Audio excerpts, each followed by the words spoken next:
In Dolphin Tale 2, the fight is not over as the team of the Clearwater Marine Aquarium races against time in order to find Winter a new companion before they lose her to another facility. Hi, I'm Morgan Freeman. Welcome to Made in Hollywood. Here's the scene. Marine Fisheries just picked up a stranding. All right, everyone, when that truck arrives, you will hear one voice, and it will be mine. Sawyer, I want you right beside me.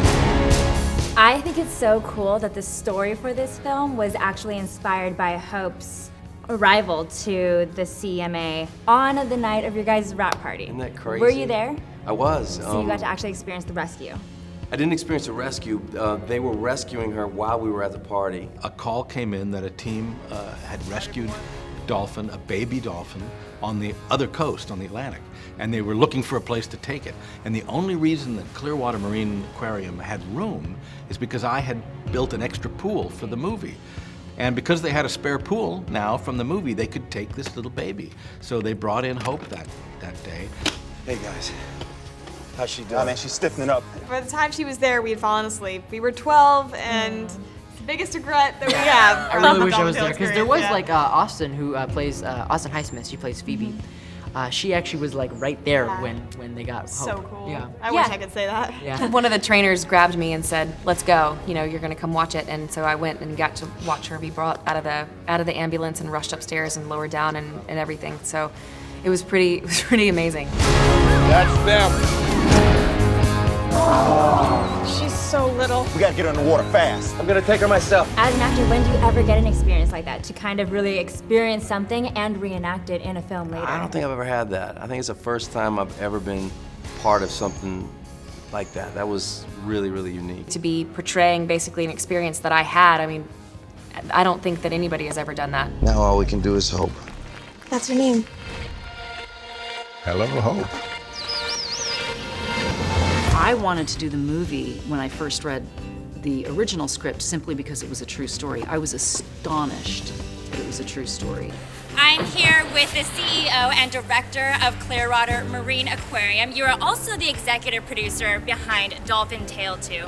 I talked to you 3 years ago here. What's up? How have you been? I'm doing great, and who would have thought we'd have a second movie, right? Isn't it amazing? It's an awesome new story. Who would have thought you could have two great stories in a little facility like this in Clearwater, Florida? But here we are, we're back again. Winter's been such an inspiration for me. Isn't she just amazing?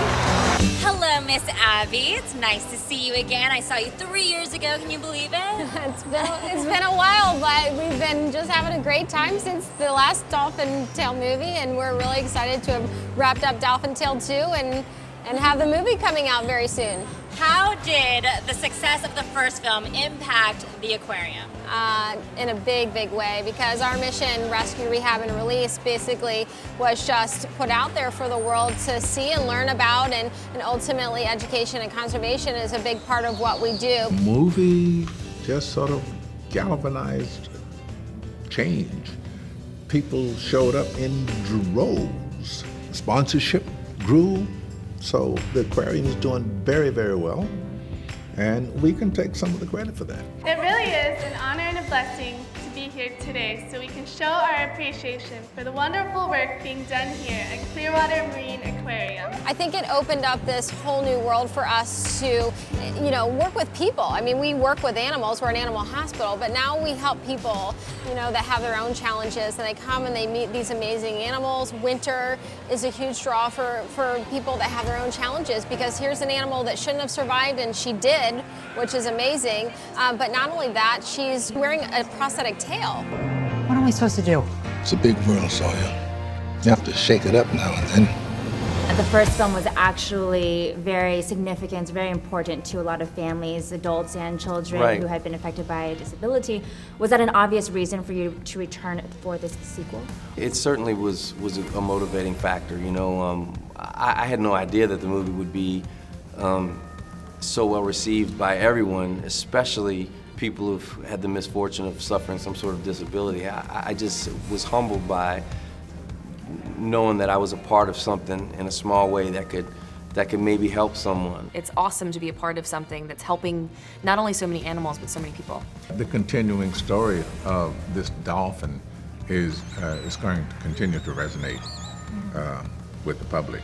We had, for me at least, when I was making Dolphin Tale, the first one, I had no idea what kind of impact that winter had on so many people, like you said, kids, wounded veterans, amputees, everyone, really.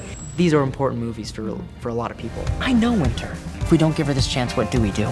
I don't want to look back on this knowing we didn't even try. Sawyer's right. My sentiments exactly. One central theme in this film is the fact that time goes on and that change is inevitable. Because this is very relatable, can you think of a time that maybe you were faced with a big change? Do you remember how you felt and how ultimately you handled that situation? I mean, first of all, I'm so glad that you got that. And I think that's why the movie is so appealing and profound. It can be enjoyed simply as a remarkable story about some fish, and we know that they're not fish, that's a joke. Please do not write us letters, it's a gag. Yes. Or one can have like that beautiful reaffirming sense that there's a family of origin and a family of choice, and that time goes on and all those beautiful things you just articulated. I think we get used to being in our own reality, and we get used to standing on the floor, you know, and then one day the floor drops out. And whether it's Hurricane Katrina, which completely transformed every memory I've ever had in New Orleans, the way it used to be, is different. It's better now in a lot of ways, but it's different. So we all go through this all the time. The fact of change, what you're referring to here, is what I refer to as the change in the fact of death, you know, and not expected death, unexpected death, you know. Someone close to you who is young, who succumbs. As a result, you do get a major shift in your attitude about life, your understanding about life, your understanding about your own place in it. I think that we just really learn to enjoy every moment, you know, every moment, every minute of life. You don't learn that right away. Yeah. You know, unfortunately, it takes us a while to understand what that means, to enjoy every moment. We don't know for sure if dolphins feel friendship. It feels like they do. That's not a bad thing. Is everybody set? Okay. Send hope.